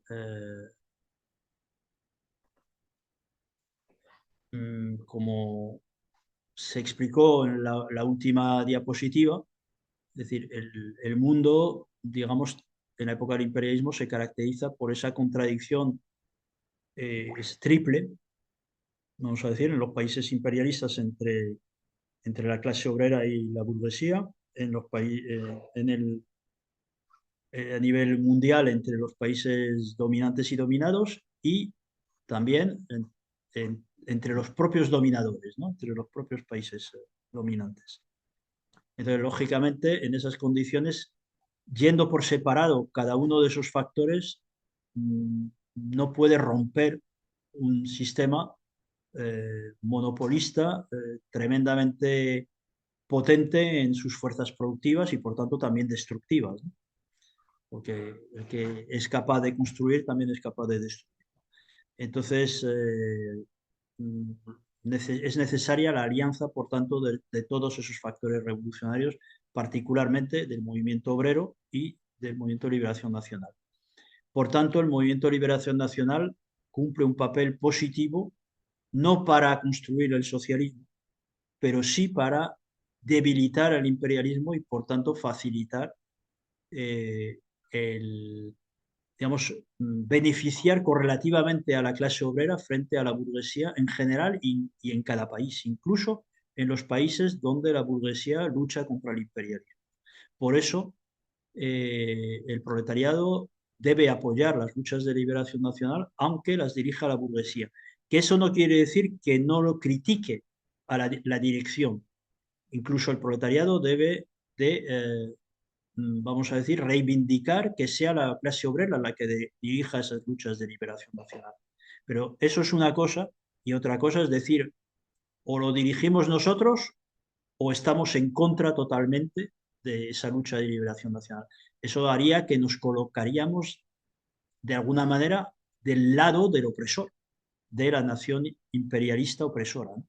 Y eso ya sería terrible, ya es la traición completa, ya no solo a la democracia que representa la libertad nacional, sino a los propios intereses estratégicos de la clase obrera, que solo pueden realizarse con un imperialismo debilitado, nunca con un imperialismo al que hemos ido a socorrerle por falta de apoyo a su enemigo, ¿no? Entonces, por eso, por ejemplo, por más que el gobierno ruso, que el gobierno iraní, etcétera, sean reaccionarios en determinados aspectos, sean burgueses, sean lo que sea, en la medida en que debilitan la dominación imperialista y por tanto desahogan a los pueblos oprimidos, les ofrecen una perspectiva de desarrollo económico y político, etcétera, aunque solo sea por competición, es decir, por liberarse de un dominante, de un hegemón mundial, pues eso merece el apoyo del proletariado, lo debe de apoyar, y no digamos en las condiciones actuales en que el proletariado no tiene alternativa, es decir, fruto de su propia crisis política, de cómo la clase obrera ha sido derrotada en los países, en muchos países importantes, empezando por la Unión Soviética, pues la clase obrera necesita que todo ese proceso vaya adelante para poder retomar el papel que le corresponde. Y bueno, pues sobre los demás no comento, puesto que no ha habido respuestas. Es obvio que los obreros de los países imperialistas, y no solo los obreros, como decía, hasta los campesinos pequeños burgueses, pueden cumplir un papel eh, objetivamente revolucionario, aunque no sea revolucionario en el sentido de construir el socialismo, ¿eh? Es que revolución es construcción, pero también destrucción. Entonces, evidentemente lo mejor es, además de destruir, construir. Pero si no se puede construir el socialismo, pero sí se consigue debilitar, destruir la opresión y la explotación de unos sobre otros, ya se está cumpliendo un papel revolucionario. Y luego, pues eso, lo que hablábamos, la dominación de Estados Unidos es una etapa dentro del imperialismo, pero eso no quiere decir que Estados Unidos vaya para siempre a ser el dominador de todos los países imperialistas. Si deja de cumplir un papel útil para otros países imperialistas, entrará en conflicto con Estados Unidos, como ha pasado históricamente con otros países imperialistas. Bueno, pues con esto ya terminamos el cuestionario y ya pasaríamos al debate abierto. Muchas gracias, Miguel Ángel. Bueno, vamos así ya quitas la presentación. Miguel Ángel, vamos a empezar por el debate. No sé si alguien quiere hablar, alguna palabra. Sí, yo quería resolver mi opinión. Javier, se te escucha muy lejos. Abre tu volumen. Un momentito. Perdón, ¿se me oye ahora mejor? Sí, se te oye, pero bajito. Sube tu volumen. Vale. Voy a intentar que se me oiga mejor. A ver. Respecto al tema de... sí, es que además es una discusión eterna. El tema de los movimientos de liberación nacional, no tanto a nivel de países del tercer mundo, países en vías de desarrollo o incluso las ligas de países no alineados, como efectivamente como Rusia, como la India, como Brasil. Y entiendo esa parte de trabajar, digamos, o aprovechar la potencia de los movimientos burgueses para llegar a, digamos, a la revolución de movimientos obreros. Eso lo entiendo. La cuestión es que en ese tema, por generalización o por especificación, precisamente nos metemos en aspectos como los movimientos pequeños regionalistas que tenemos en Europa y más concretamente en España. Y es un debate cansado ya porque ya se ha llevado hasta el hastío, ¿no? La cuestión es que yo puedo ver el hecho de que de aprovechar digamos, la sinergia mundial de países no alineados. Aunque, por ejemplo, yo creo que en realidad a Rusia, en un momento dado, si le das 3 palmos de ventaja, se puede convertir también en un país plenamente imperialista. Pero bueno, sin entrar en ese tema, es decir, ¿cómo se lleva este posicionamiento respecto a los movimientos de liberación, los pequeños regionalismos que como en el caso de nuestro país, tienen... Javier, se ha cortado. No se te escucha. ¿No se me escucha? A ver. A ver, Javier. No sé si nos oyes. No se te oye. Y se ha apagado tu micrófono. ¿Se me oye ahora? No, no se me oye. Sí, Bueno, sí, se te oye, Javier. Se te oye. vale. Es que tengo problemas técnicos con los auriculares. Ya. Lo siento. Es decir, ya para Yo no resumir, oigo nada. Bueno, yo sí te oigo, no sé, los demás. es que lo tengo encendido, Bueno, ¿te vas Sí. a meter? el Yo micrófono. cerro así. Sí, sí, Yo le lo estoy tienes. oyendo A ver, ha bien y habido le un estoy problema que se ha oyendo, salido de forma no voluntaria, Miguel Ángel, de la sesión, pero si se puede incorporar aquí, puedes hablar desde aquí sin problema, ¿eh? Bueno, sí, la verdad es que va y viene porque yo tampoco le escucho a ella ahora. No, es que Miguel Ángel tiene apagado el micro. Bueno, lo único que quería decir era eso, es decir, cómo llevar de una forma coherente el hecho de bien, vamos a construir con países en vías de Hemos desarrollo. perdido a Javier. ¿El qué, perdón?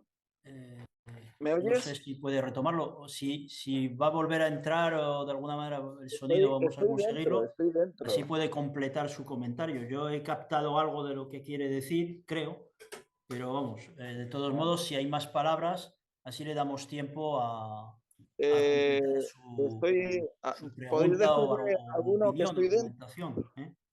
Entonces, no sé Yo si te hay he alguien oído más que quiere perfectamente a hacer Javier algún Sánchez. comentario. Pero bueno. Es lo malo de estas reuniones tecnológicas, pero bueno. Nada, simplemente lo que quería decir era cómo conllevar esa tolerancia con los movimientos burgueses de países no alineados con los nacionalismos de una tradición burguesa apestosa, como son los pequeños nacionalismos europeos y más concretamente los nacionalismos que tenemos en España. Porque yo la verdad es que no veo por ningún lado ninguna necesidad de guerra de liberación nacional en lo que es el proletariado español, ni siquiera en el proletariado europeo, porque en realidad formamos parte de un imperio, somos una provincia de un imperio. En fin, solo era eso. Es un debate ya que cansa, lo entiendo, pero ya que se ha establecido ese planteamiento de luchar con movimientos burgueses de otros países, bien, porque es que si no, luego cuando salimos afuera a plantear este tipo de historias, siempre nos surge el mismo debate, tanto de unos como de otros, tanto de los internacionalistas que rechazan cualquier nacionalismo, como de los llamados nacionalismos de izquierda. Vale. Que hay más intervenciones pedidas, entonces vamos a dar las palabras. No sé quién antes, da igual, yo creo. Mari Carmen, por ejemplo, y luego Paco, si queréis. Vale, pues bueno, yo quería decir que tengo un cacao mental con una historia que ha sido por lo que en la cuarta pregunta he dudado muchísimo si sería la 3, la verdadera, porque cuando has estado explicando pues que en la fase imperialista los países imperialistas tienen su masa obrera pues desmotivada o indiferente, ¿no?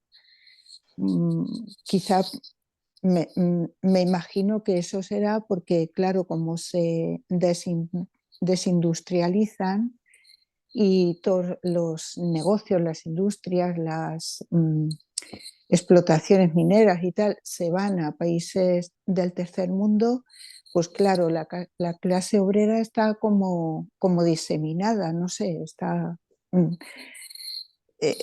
pues eso, que no tiene ya conciencia de clase obrera y incluso lo que muchos quieren es pues pertenecer al otro lado, a la burguesía, ¿no?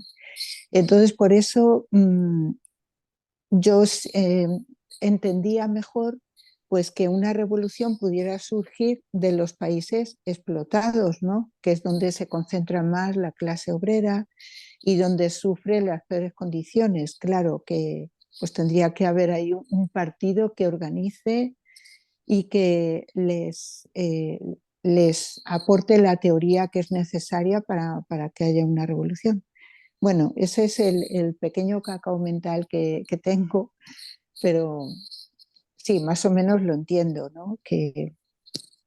Pues que puede surgir también en los países imperialistas porque ahí es donde a lo mejor está más a mano ese partido que organiza y que expone la teoría necesaria, ¿no?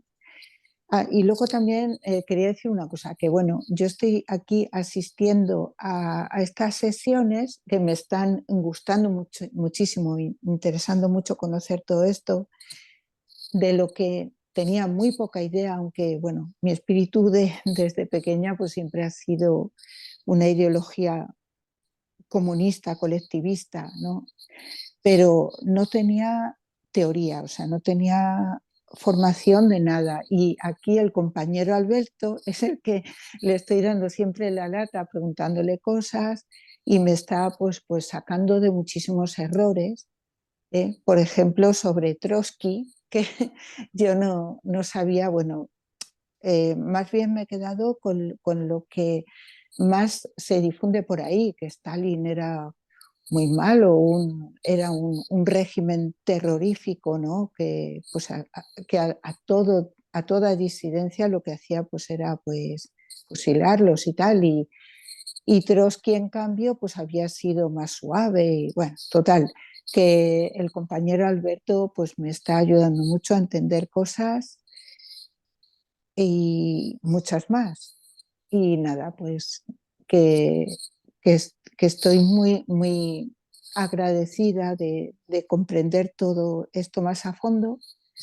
Y lo que me da rabia es que solo me está sirviendo para formarme yo, pero me gustaría que esto tuviera algún efecto en el trabajo revolucionario que tenemos que hacer, ¿no? Pero no sé cómo hacer. Nada más. Muy bien. Paco.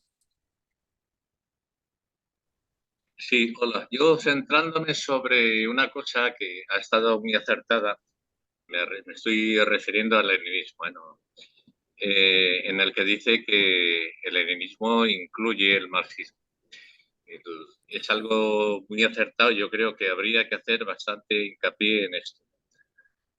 Porque el peligro está en comprender el leninismo como una derivación, como una rama aparte de las varias en las que el marxismo se ha tenido, ¿no? A lo largo de la historia, ya son muchos años de historia, y entonces hay un montón de reformadores, de añadiduras, de enmiendas, de todo tipo de historias que en algunos casos lo llevan a hacer irreconocible. Es decir, el leninismo, siguiendo además la dialéctica, incluye y supera el marxismo. Lo incluye y lo supera y lo adapta a una nueva época histórica, con sus nuevos problemas, con sus nuevas soluciones, con sus nuevas estrategias y tácticas. Y es muy posible que en el curso de la historia otra nueva tendencia también incluya y supere el marxismo-leninismo también. Es decir, el movimiento de la historia es imparable y el movimiento dialéctico también es imparable. Lo digo porque ese guión entre marxismo y leninismo podría dar a entender que es algo paralelo, ¿no? Paralelo al desarrollo del marxismo y que no constituye su lógica plasmación en el siglo XX y especialmente en el siglo XXI, como estamos viendo, vamos. Puede ser una opinión personal y discutible, pero más que nunca se está viendo cómo está siendo y se está recuperando, además, está siendo aplicado a muchas situaciones que se están dando hoy, que estamos viviendo y que no hace falta repetir. Respecto a una pregunta en la que yo... Esto por un lado. Por otro lado, había una respuesta por ahí que he contestado demasiado precipitadamente respecto al espontaneismo. Es decir, evidentemente la respuesta correcta, aunque yo no lo había visto en la primera pasada, es que la clase obrera no puede ni en todo momento ni en todo lugar efectivamente crear una teoría revolucionaria. Porque al fin y al cabo es una clase, ¿no? Es una clase social, pero necesita otras cosas y es un debate más largo en el cual interviene el papel de los intelectuales y las vanguardias, ese movimiento obrero, pero bueno, pues ahí me colé por precipitación. Sí que quisiera hacer hincapié en lo primero que he dicho, es decir, comprender el leninismo como un desarrollo histórico del marxismo que ya era en sí mismo y sigue siendo una teoría revolucionaria que explica la realidad con vistas a su transformación. Y nada más, gracias gracias a los creadores del curso, porque la verdad está muy bien montado y me parece muy oportuna, muy útil, en una palabra. Gracias. Estupendo, Paco. Pues muchas gracias. Ahora, Alberto, ¿no? Buenas tardes a todos y a todas. Yo quería hacer un pequeño comentario sobre una afirmación que ha salido aquí con respecto al imperialismo, ¿no? En el que el imperialismo, más o menos, lo que ha dicho el camarada Miguel Ángel, es que puede desarrollar más tecnología, de hecho lo está haciendo, pero solamente eso, desarrollar tecnología. Yo digo que, vamos, hago un comentario de que el imperialismo, que es la fase actual que tiene el capitalismo, no puede desarrollar derechos y bienestar en la sociedad. O sea, es imposible. Entonces, analizando la realidad, yo solamente hago una reflexión. Esta etapa actual del imperialismo, de desarrollo tecnológico muy grande, va todo a pasos agigantados, ¿no? Pero si no tiene ninguna oposición, ninguna. Si se le deja que él desarrolle, igual que la tecnología, pues que desarrollara el bienestar. Solamente es pensar a dónde llegaríamos. Todas las masas que no somos poseedoras de los medios de producción. ¿Dónde podría llevarnos esa situación?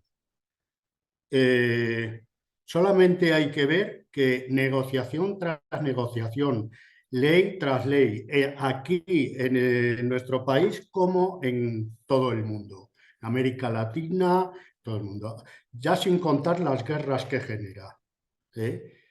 Pero todo es un ataque, como hacía muchos años que no se veía, a quitar bienestar social, a quitar derechos sociales. Dentro de quitar esos derechos sociales, hasta el derecho a un sueldo que te permita vivir, ¿no? Entonces, solamente la reflexión que hago es esa. Si no se, por sí mismo, todos los gobiernos y políticos que defienden el capitalismo actual, el imperialismo, ¿qué propuestas llevan siempre en todos los parlamentos del mundo a la población? O sea, el porvenir, el futuro de la humanidad es cada vez más pauperizado, cada vez más pobre, más mísero, con menos derechos. Ese es el futuro que nos presenta.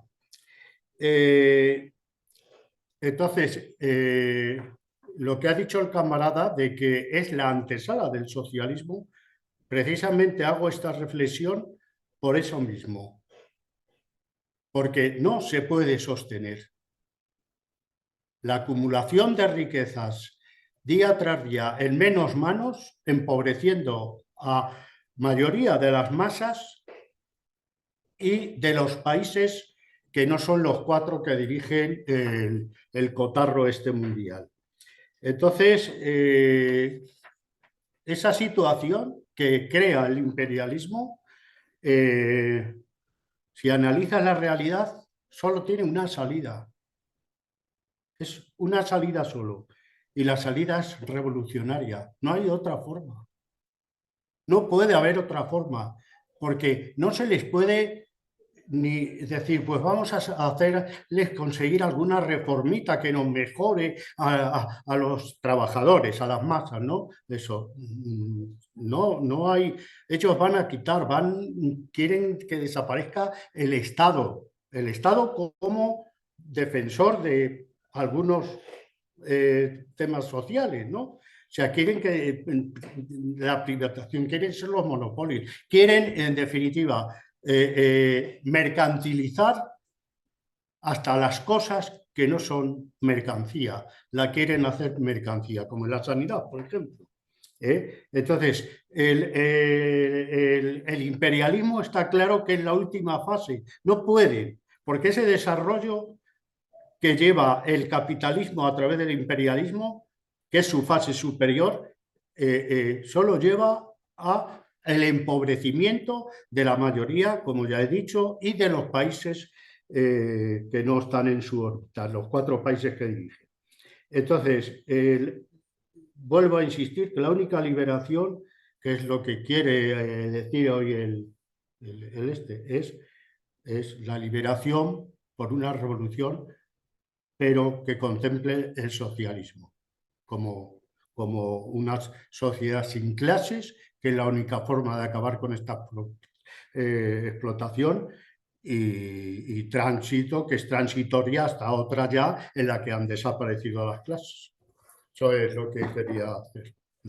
Bueno, pues no hay más palabras, Miguel Ángel. Bueno, pues voy a intentar muy brevemente, porque son muchas ideas y además no me preocupa no contestar satisfactoriamente a todas porque es un curso de introducción, o sea que tampoco aquí es un congreso para fundar el partido. Entonces, estas cosas lo vamos a dejar ahí. Entonces, a ver, simplemente por orden de intervención, la cuestión nacional, la cuestión de la lucha de liberación nacional y tal, y, a ver, es una cuestión que nosotros no podemos tocar en detalle, porque Lenin ha planteado muchas cuestiones aquí al respecto que tienen validez, algunas para limitada a Rusia o limitada a la época de principios del siglo XX y otras tienen un carácter mucho más duradero en su vigencia. Es una cuestión compleja, pero lo importante es lo que se ha dicho en este curso, es entender cómo, digamos, el capitalismo en la época imperialista es un sistema de dominación de unas naciones sobre otras.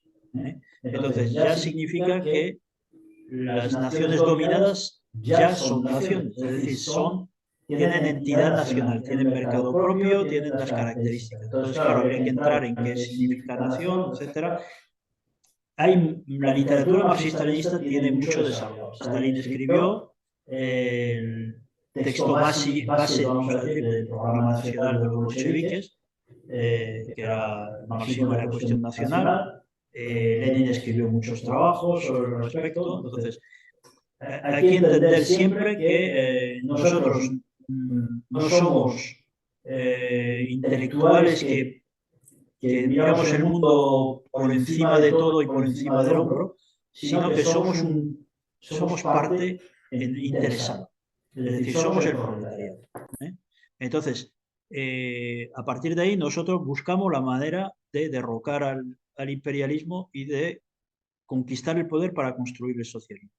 Eso es nuestro fin.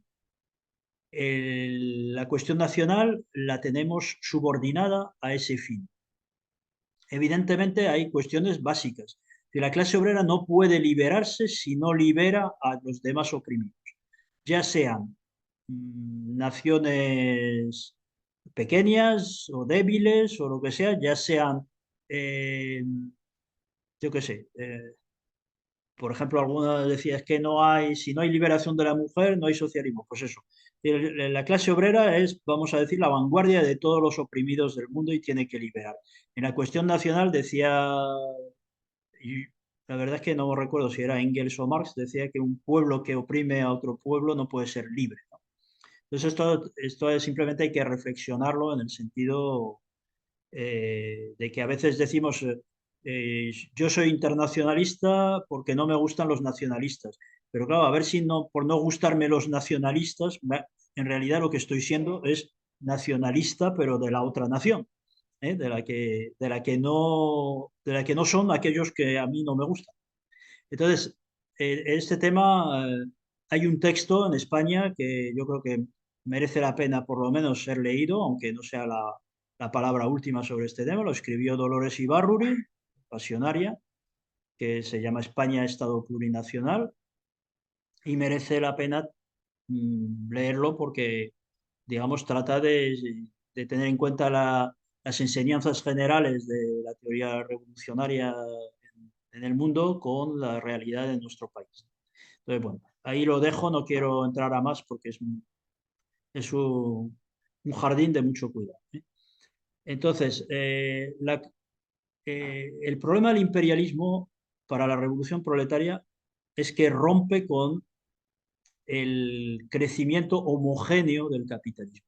Es decir, al aparecer el monopolio se rompe ese desarrollo, vamos a decir, extensivo, más o menos homogéneo, esa idea de que, bueno, los primeros países capitalistas industriales fueron Europa Occidental y Norteamérica, pero con el tiempo se acaban industrializando los demás países y acaban desarrollando y al final tenemos un mundo homogéneamente capitalista. Bueno, pues eso no es así a partir de la aparición del monopolio, sino que el monopolio lo que hace es que prefiere condenar al competidor antes que competir lealmente con él.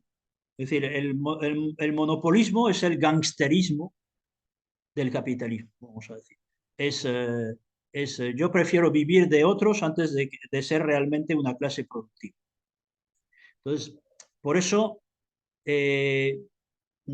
esto crea mucha dificultad al desarrollo de la clase obrera. Es decir, en unos países la clase obrera, los países dominantes, es más numerosa, hay más industria y por eso hay mejores condiciones para que la clase obrera, digamos, se desarrolle políticamente y conquiste el poder. Pero, por otro lado, como son países que viven del saqueo de otros, pues entonces afluye tanta riqueza gratis a nuestros países, a Europa, a Norteamérica, que con ella pues sobornan a muchos dirigentes obreros, con ella la burguesía con una lucha menor obrera está dispuesta a un pequeño aumento de salario, una pequeña mejora acá y allá, con lo cual vamos a decir que es más fácil desactivar la lucha obrera, el crecimiento de la conciencia obrera, etcétera, etcétera.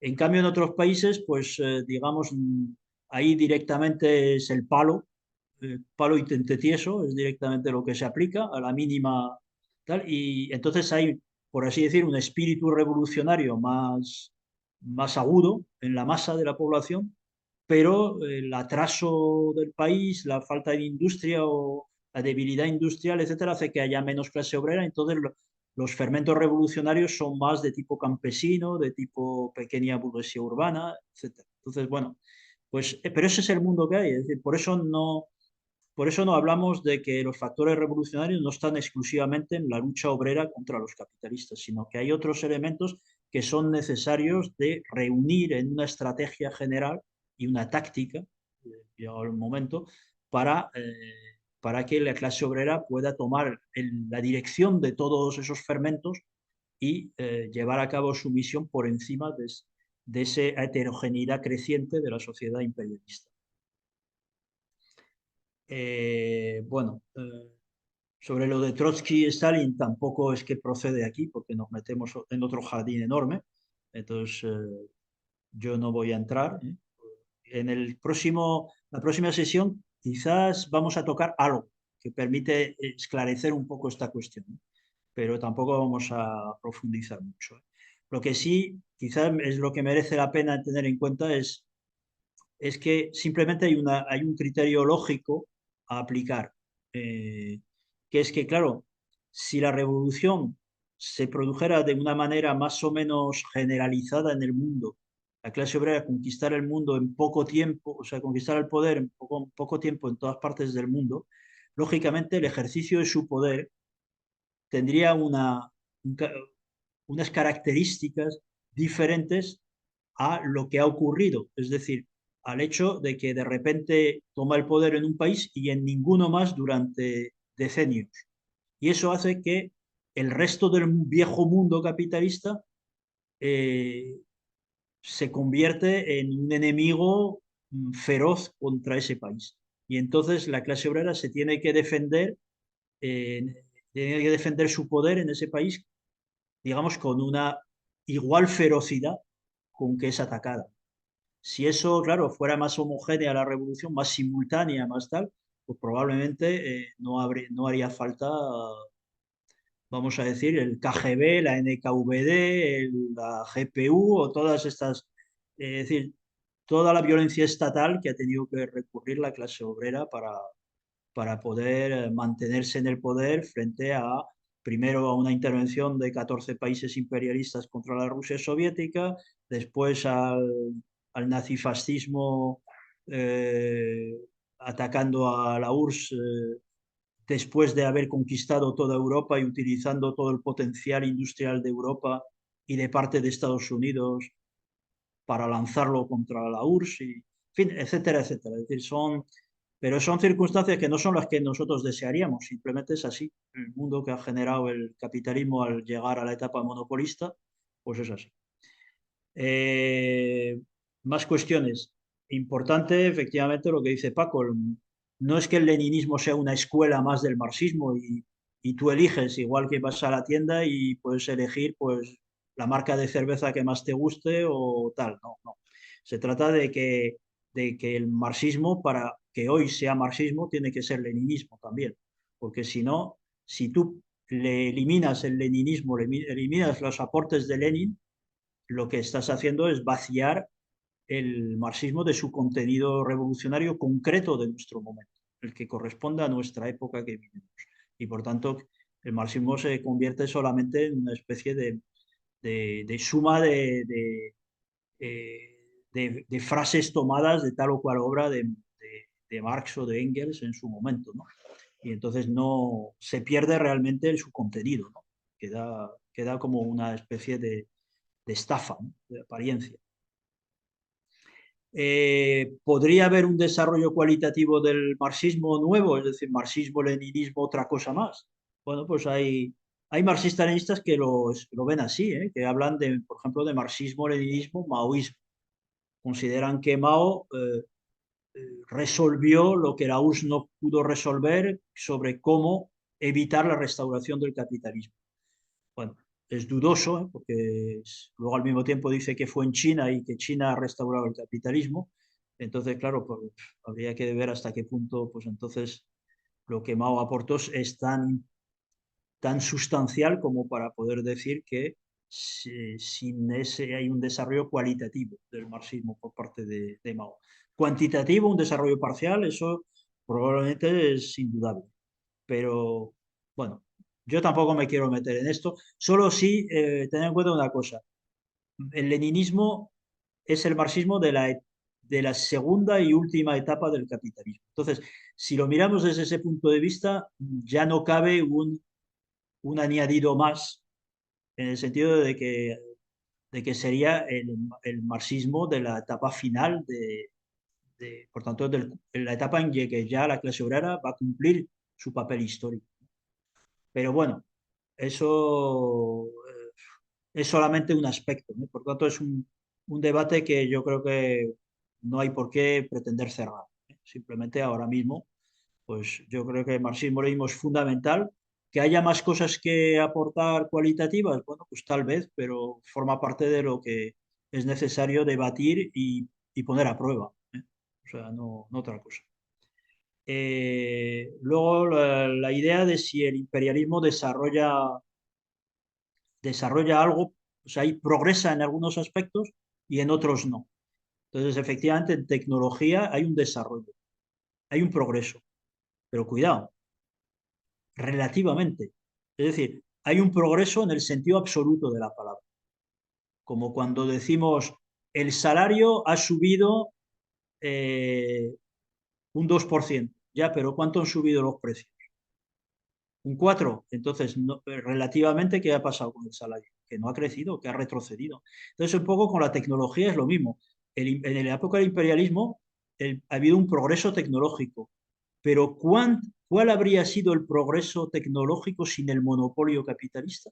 Sin el afán de los monopolios de agotar las patentes ya en marcha y meter las nuevas patentes en un cajón para no llevar a cabo la producción de formas de tecnologías superiores, pero que no las quiere el monopolio, no permite que salgan al mercado porque lo que quiere es sacarle el jugo a la tecnología en curso en un momento dado. Es decir, ¿cuántas veces se ha dicho que el vehículo eléctrico hace mucho que ya estaba en condiciones de salir, pero como las petroleras tal, pues entonces no salía? Es decir, el monopolio no solo genera crecimiento, sino también frena el crecimiento. Es un factor de estancamiento. Entonces, ni siquiera en tecnología podemos decir que es un sistema progresivo el imperialismo. Y en derechos y bienestar, pues alguno podría decir, oye, pues después de la Segunda Guerra Mundial era imperialismo y hubo mejora de las condiciones de vida de la gente. Sí, pero mejora ¿por qué? Mejora porque de repente se pasó de un país socialista único a un campo socialista entera y un país como la Unión Soviética demostró haberse convertido en unas principales potencias con armas nucleares y todo. Es decir, que de alguna manera a la burguesía, a los capitalistas del mundo, digamos, ellos vieron su dominio peligrar y entonces tuvieron que abrir la mano. Y además, como habían eliminado un competidor como era Alemania, Italia y Japón, pues entonces tenían más recursos con los que poder abrir la mano. Pero en cuanto ya, digamos, se rehicieron y cayó la Unión Soviética, de nuevo han apretado el puño. Entonces, por eso entender esto, que lo importante es eso, es decir, en el sentido cuantitativo, vamos a decir, en el sentido de pequeñas cosas, sí puede haber progreso en el imperialismo, pero en un sentido global, en un sentido cualitativo, es una etapa reaccionaria de la historia de la humanidad. Y entonces, bueno, pues todo lo demás, pues esa mercantilización constante, que no es más que saqueo del salario indirecto o diferido de los obreros. O sea, que no es, fundamentalmente es eso, y utilizar el aparato del Estado, que al fin y al cabo es suyo, en beneficio propio. Es decir, que el Estado haya gestionado cuestiones comunitarias no quiere decir que deje de ser un Estado burgués. Y la prueba es eso, precisamente como en lugar de defender los intereses de la mayoría que necesita una sanidad y unas pensiones y unos servicios públicos solidarios, ¿eh? Donde entre todos ayudamos y para que nadie se quede atrás, pues resulta que al final mucha palabrería de que nadie se queda atrás, pero los ricos son cada vez más ricos y los trabajadores cada vez más pobres. Y yo ya no contesto más porque ya creo que con eso ya he hablado mucho. Bueno, son las 8:05, no sé si alguien quiere matizar alguna cosa o algo.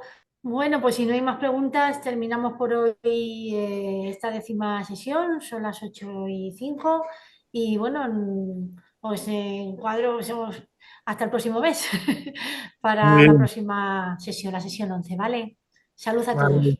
Igualmente. Salud. Salud. Adiós.